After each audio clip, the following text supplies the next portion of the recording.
अस्सलाम वालेकुम। सादिया बुखारी, डायरेक्टर मोहसिनीनी रिसोर्स सेंटर।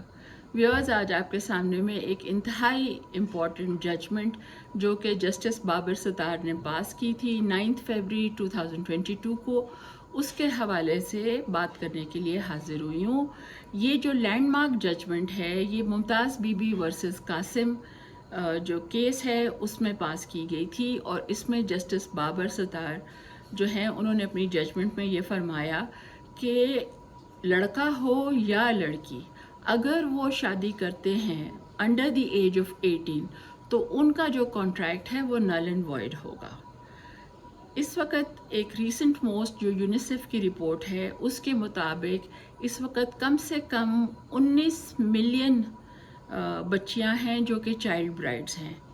जिसका मतलब ये हुआ कि 3 में से 1 बच्ची जो है उसकी शादी 18 साल की उम्र से पहले कर दी जाती है। चाइल्ड मैरिज रिस्ट्रेंट एक्ट 1929 जो है वो इस वक्त पंजाब में भी एप्लीकेबल है, और उसमें कुछ अमेंडमेंट्स की गई हैं जिसके तहत कुछ पनिशमेंट्स जो हैं वो दी जाएंगी अगर 16 इयर्स से कम उम्र की बच्ची की शादी की जाएगी। मगर वहाँ पे एक जेंडर बायस है इस लॉ में जो कि पाया जाता है, और वो ये है कि कोई भी लड़का 18 इयर्स से कम उम्र में वो शादी नहीं कर सकता। जबकि सिंध जो है वो वाहिद प्रोविंस है जिसने जेंडर बायस बिल्कुल नहीं रखा अपनी लेजिस्लेशन में, और वहाँ पे खा आप लड़की हों या लड़का हों, आपकी लीगल एज फॉर मैरिज जो है वो 18 इयर्स है। इसके अलावा एक ऐसा पॉइंट है जो कि गौरतलब है, और वो ये है कि अगर लड़का और लड़की शादी कर लें, if they go ahead and still get married even if they are not 18 years और अबव, तो फिर क्या होगा। इसमें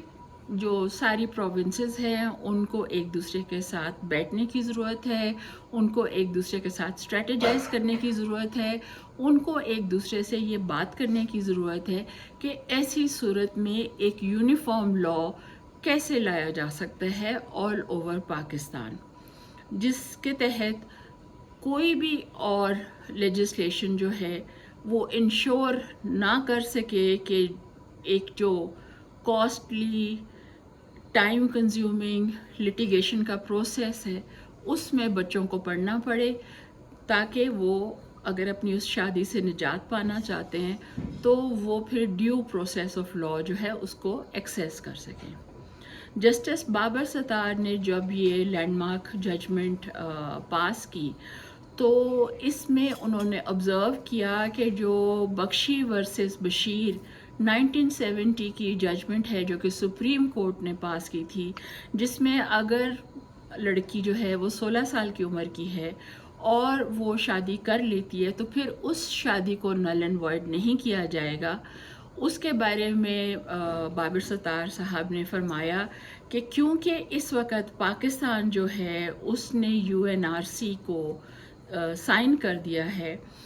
यानी कि UN convention on the rights of child को उसने साइन कर दिया है, और पार्लियामेंट ऑफ पाकिस्तान जो है उसने 2 लेजिस्लेशंस इनेक्ट की हैं ताकि इसकी जो ऑब्लिगेशंस हैं उनके साथ पाकिस्तान कंफर्म कर सके,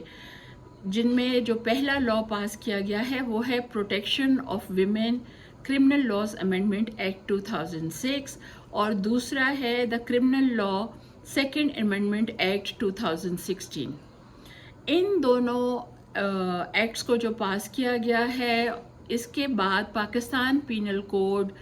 1860 पीपीसी जो है उसमें सेक्शंस इंसर्ट कर दिए गए हैं 375 एंड 376। 375 हाई कोर्ट जो है उसने स्टेट किया है कि ये 375 का जो सेक्शन है ये प्रोहिबिट करता है physical relationship between a girl and a boy if they contract a marriage, क्योंकि अगर एक बच्चा या बच्ची 18 इयर्स से कम उम्र के हैं तो अगर उन्होंने कंसेंट भी दिया है तो फिर भी it would constitute rape for the purpose of section 375, जिसका मतलब ये है कि it will be punishable bye death اور لائف امپریزنمنٹ انڈر سیکشن 376. اتنی سخت اس میں یہ جو سیکشنز ہیں ان کو ایڈ صرف اس لیے کیا گیا ہے کہ اس لاء کو امپلیمنٹ کرنا جو ہے وہ یقینی بنایا جائے. اور ہائی کورٹ نے یہ بھی آبزرو کیا ہے کہ شادی کا جو کانٹریکٹ ہے اس میں آپ جس وقت انٹر ہوتے ہیں تو آپ صرف تنہا اس میں ایز انڈیویجولز انٹر نہیں ہوتے، بلکہ آپ کی جو سوسائٹی ہے، آپ کی جو اسٹیٹ ہے اور آپ کی جو پوری فیملی ہے وہ بھی لیجیٹمیٹ اس کا ان میں رول ہوتا ہے. اس وجہ سے جو اسٹیٹ کے لاز ہیں اور جو سوسائٹی کے نارمز ہیں ان کو انڈر کنسیڈریشن لینا لازمی امر ہے. ہائی کورٹ نے یہ بھی نوٹ کیا کہ کوئی بھی کانٹریکٹ اس طرح سے کرے گا تو وہ بالکل وائڈ ہوگا کانٹریکٹ ایکٹ 1982 کے تحت. اسی لیے ہم سب کو چاہیے کہ ہم یہ جو ایک انتہائی پروگریسو ججمنٹ ہے اسلام آباد کی ہائی کورٹ کی، اس کو اپریشیٹ بھی کریں اور اس کے جو ٹارگیٹس ہیں، جو اس کے اندر جو اسٹریٹجیز ہیں ان کو ایمپلیفائی بھی کریں. ہم سب جو کہ رسپانسبل سٹیزنز ہیں، ہمارا یہ فرض ہے کہ ہم کوشش کریں کہ یہ لاء اس وقت صرف اسلام آباد کیپٹل ٹیریٹری میں لاگو ہے، مگر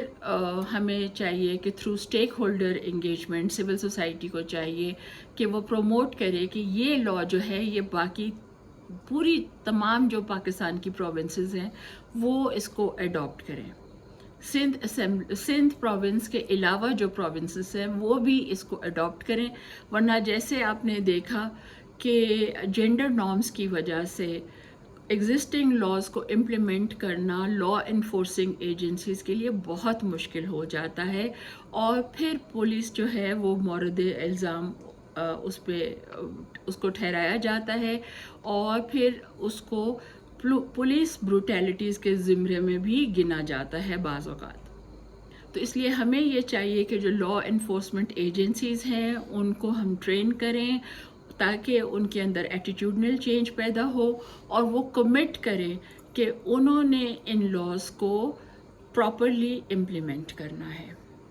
جیسا کہ آپ نے دیکھا نمرا قاضی کے کیس میں اور دعا زہرا کے کیس میں اس چیز کا فائدہ اٹھایا گیا کہ جو لاہور ہائی کورٹ ہے وہ الاؤ کرتی ہے a girl to get married at the age of 16 اور ان کو کراچی سے انڈر مسٹیریس سرکمسٹانسز لاہور لایا گیا اور پھر ان کی شادیاں کی گئیں which has caused a lot of heartache to their parents, to their families. اور پورا ملک اس وقت جو ہے وہ سخت ان کیسز کو لے کے پریشان ہے. ان کی وجہ سے بہت ہی زیادہ اضطراب اس وقت پورے ملک میں پایا جاتا ہے. تو میری آپ سب سے درخواست ہوگی کہ اگر آپ میرے چینل کو سبسکرائب کرنا چاہتے ہیں تو ساتھ ساتھ بیل آئیکن کو بھی پریس کر دیجئے. اگر آپ مجھے اپنی رائے سے آگاہ کرنا چاہتے ہیں تو ویڈیو کے نیچے دیے گئے کمنٹ سیکشن میں برائے کرم مجھے اپنی رائے سے آگاہ کر دیں. پاکستان زندہ باد.